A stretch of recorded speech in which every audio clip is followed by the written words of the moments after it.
சண்டை பயிற்சியில் எனக்கு ஒரு விபத்து, சிகிச்சை காரணமாக விஜயகாந்த் சாரோட இறுதி ஊர்வலத்தில் என்னால் கலந்து கொள்ள முடியல. மனசு ரொம்ப கஷ்டமாக இருந்தது. 1.5 மாதத்துக்கு அப்புறம் இப்போ தான் நான் முதல்ல வெளியில் வரேன். அவருக்கு வந்து மரியாதை செலுத்தணும் முதல்ல அப்படின்ட்டு தான் இன்றைக்கி நான் வந்திருந்தேன். விஜயகாந்த் சார் வந்து எனக்கு ஒரு பெரிய இன்ஸ்பிரேஷன். சின்ன வயசுலேருந்து அவரோட படங்களை பார்த்து வளர்ந்துருக்கோம். அவரோட சண்டை காட்சிகளை ரசிச்சிருக்கோம். ஏன்னா அவரோட சண்டைக்கு மட்டும் ஒரு தனித்துவம் இருக்கும். அதனால தான் அவருக்குன்னு ஒரு தனி இடத்த இந்த திரையுலகத்தில் பிடிச்சிருந்தார். நான் திரையுலகத்துக்கு வரும்போது எல்லோரும் நினைப்பாங்க ரஜினி சார் மாதிரி வரணும், கமல் சார் மாதிரி வரணும் அப்படின்னு. பட் எனக்குள்ள விஜயகாந்த் சார் மாதிரி சண்டையில் ஒரு புதுசாக ஏதாவது பண்ணி மக்கள் மனசில் இடம் பிடிக்கணும் அப்படின்னு தான் நான் வந்தேன். அந்த எண்ணத்தில் தான் நான் திரையுலகத்துக்கே வந்தேன். ஸோ எனக்கு அது அவரோட இழப்பு மிகப்பெரிய ஒரு இழப்பாக எனக்கு தெரியுது. எவ்வளோ நல்ல விஷயங்கள் நம்ம திரையுலகத்துக்கு பண்ணியிருக்காரு. இப்படி ஒரு சிறந்த ஒரு மனிதரை தமிழ் திரையுலகமும் சரி, தமிழ்நாட்டு மக்களும் சரி இழந்துட்டோம். நான் திரையுலகத்தில் நிறைய விஜயகாந்த் சாரோட பணிபுரிந்த ஸ்டண்ட் மாஸ்டர்ஸோடு நான் ஒர்க் பண்ணியிருக்கேன். அவர் எப்படிப்பட்ட ஒருத்தர்னு என்கிட்ட நிறைய சொல்லியிருக்காங்க. And like Rocky Rajesh master, super Subbarayan master, அப்புறம் ராம்போ ராஜ்குமார் மாஸ்டர், இவங்க கூடலாம் நான் வேலை செஞ்சுருக்கேன். அவங்கள்ட்ட போயிட்டு இந்த மாதிரி சார்கிட்ட சொல்லியிருக்காங்க, விஜயகுமார் சார் பையன் வந்திருக்காப்புல, ரொம்ப நல்லா பண்ணுறாப்புல ஃபைட்டு, உங்கள் மாதிரியே கிக்கு பண்ணுறாப்புல அப்படின்னு சொல்லியிருக்காங்க. அவரும் நிறைய தடவை விசாரிச்சிருக்காரு.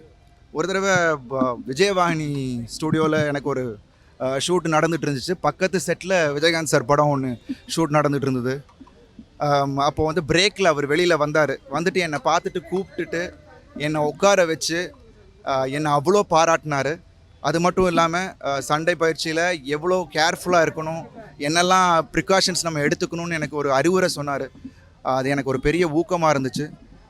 அப்படி ஒரு நல்ல மனசை திருப்பி நம்ம பார்க்க முடியுமான்னு எனக்கு தெரியல.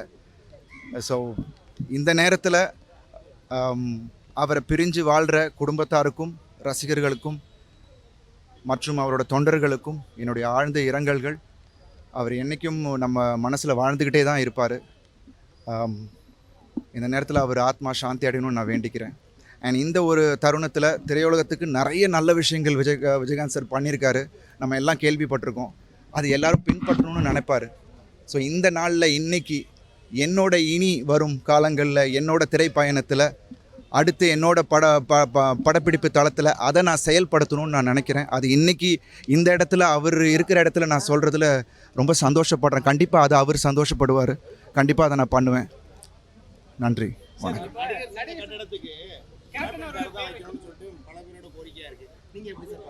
இல்லை, நிச்சயமாக வந்து அதாவது நடிகர் சங்க வளாகத்தை திருப்பி நமக்கு மீட்டு கொடுத்தவர் திரு கேப்டன் அவர்கள்.